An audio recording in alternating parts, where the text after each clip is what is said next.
salt. Where I come from, the word salty has negative connotations potentially. Do any of you use this word, salty? Yeah, I know I sure do. And you know when you've met a salty person, because it's someone who has that kind of sharpness, who can be a bit difficult. The person you want to avoid after church, maybe because you already know what they have to say. That's a salty person. Not that we have that person here, ever, but I mean just like in another church. And how different from the wonderful savoriness of the text that is evoked in what Jesus says. Because he's talking about this lovely, like, flavor-enhancing quality of a perfectly salinated dish. And we all know what it's like to eat something that is unseasoned. It was just July 4th, and who had terrible potato salad? Jesus does not want us to have terrible potato salad. And our job in life is to make sure that life isn't terrible potato salad too. It shouldn't be unseasoned. But before, I thought that these two images of salt were quite different. The saltiness of the person who you want to avoid versus Jesus's lovely savoriness. But then I thought about it. And I was like, well, actually, who was ever more salty than Jesus himself? Because he was angry all the time. He was never shy about his disappointments. And with that saltiness, I mean, yes, he did have tons of flavor.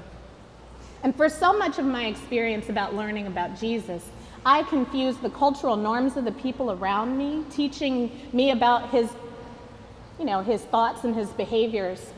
But then I actually looked at what he did and his lessons and his priorities and exactly what Jesus preached about, and it was indeed salty. And let me be specific. Because for years, I was taught that discipleship involved pleasing my masters. I was never supposed to be salty, never supposed to show frustration or disappointment, never to push, especially as a Black woman whose emotions are magnified by a factor of about 3,000. It was really important in ministry to cultivate this sense of calm serenity that doesn't put anybody off. And why is this?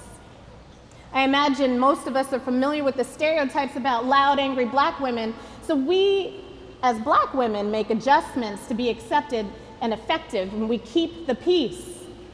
But as my colleague, the Reverend Dr. Nichelle Guidry put it, we keep the peace at the expense of our peace. Culturally, then, saltiness is only really embraced from a select few who gets to sit on CNN all day and bicker at each other, right? But when Jesus said, "You are salt of the earth," he was actually talking to all of us. Salt. Light.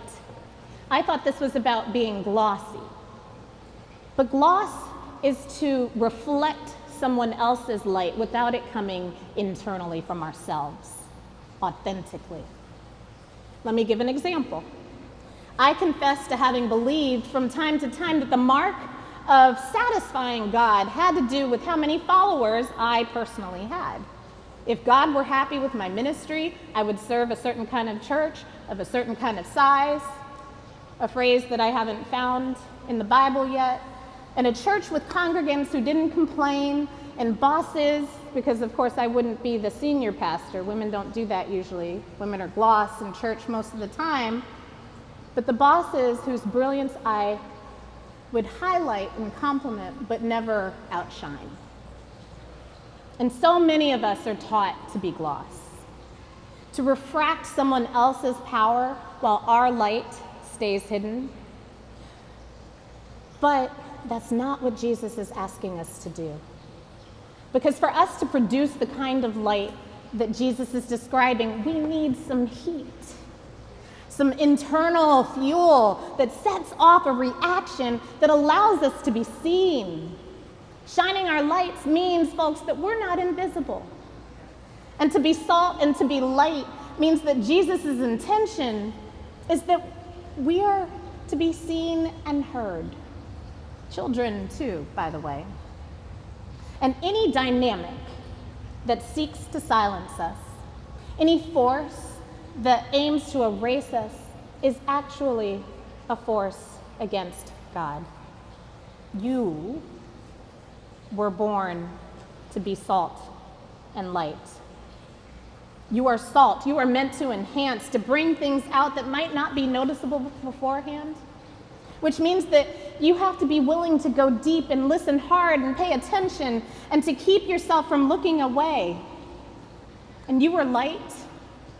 Light is communal and it shows. But salt and light have to be protected. Remember that Jesus points out that salt isn't doing its job, as Reverend Jeanette demonstrated, if it's been trampled underfoot. Salt that has been tread all over can't be salty anymore, he says. It needs protection. But Jesus isn't the only one who knows this. And the salty, especially the ones who are courageous in their witness and sharp with their words, gain enemies quickly. If you are being salt, then you are guaranteed to be opposed. And the more opponents you have, the more that the opponents have to lose from your saltiness, the more dangerous you are to them. And they'll try to take it away from you. Being trampled underfoot could be deadly. It was for Jesus, or at least they tried to make it so. But should they have been able to? Jesus lived so we might live, right? And Jesus gave the example so that we could follow him, but he also gave the instruction that if we were paying close enough attention, others wouldn't have to go through what he did. But as history betrays to us, many others have gone through what Jesus did. I think of Stephen Martyr, who, because they couldn't withstand the wisdom and the spirit with which he spoke, was slandered, seized, wrongfully convicted before they killed him. I think of my friend, civil rights leader Kathleen Cleaver, who had to flee the country for a decade to avoid persecution because of her activism. She said to me, "Kaji, I never had an arrest record. What I had was a persecution record."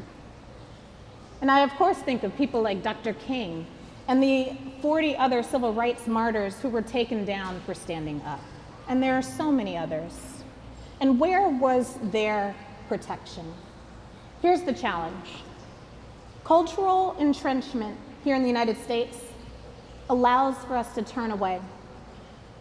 And then the salty get trampled underfoot while the rest of us stand by and watch, because we just can't figure out how to summon or imagine or try another way. And it can be very scary to oppose systems that prefer the silence of our prophets. Unfortunately, if we don't oppose them, then we wind up with what we have in our situation today. But we're not helpless, and there are solutions. Because we're not trampled, folks, unless the people around us allow that to happen. And we wouldn't know this violence if there weren't something about this that we tolerate. And Jesus' followers, and the crowds were legion, y'all, allowed for his suffering because they couldn't imagine or summon and plan, this is a big one, plan for a better way of protecting him. But here's the thing. If we want salt to be salt and light to be light all over the world, then we protect it. And every one of us was born to be seen and heard, and it won't work without strategic, consistent, cross-generational, transnational, pro-creation, gender-expansive, global, and communal protection. So you all, many of you know about the work that we do with New Sanctuary as a church. But when the executive director of New Sanctuary Coalition, which stops deportation and helps immigrants and refugees, when Ravi Rugbear was up for arrest, this church and so many other faith institutions from around the city showed up for Ravi. He is salt and light, and you said, we will not allow him to be trampled underfoot. And this is a perfect example of how when we pay attention and when we show up for each other, we protect salt and light. You are practiced at this, and we have to keep going. And as you know, I have faced some of this for my own ministry, but they won't be stopping me either.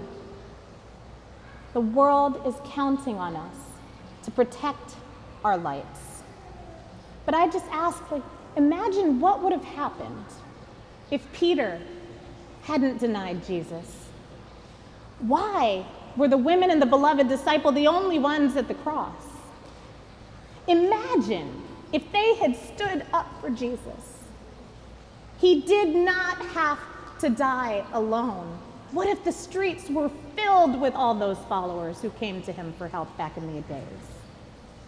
There is a way to pivot what we've known into what can be.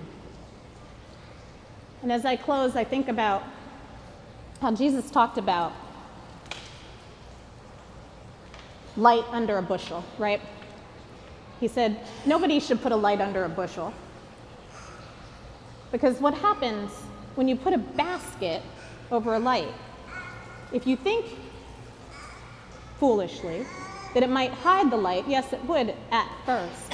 But if there's enough heat in that light, what will happen to that basket? It'll burn. And that's what I want to say to you.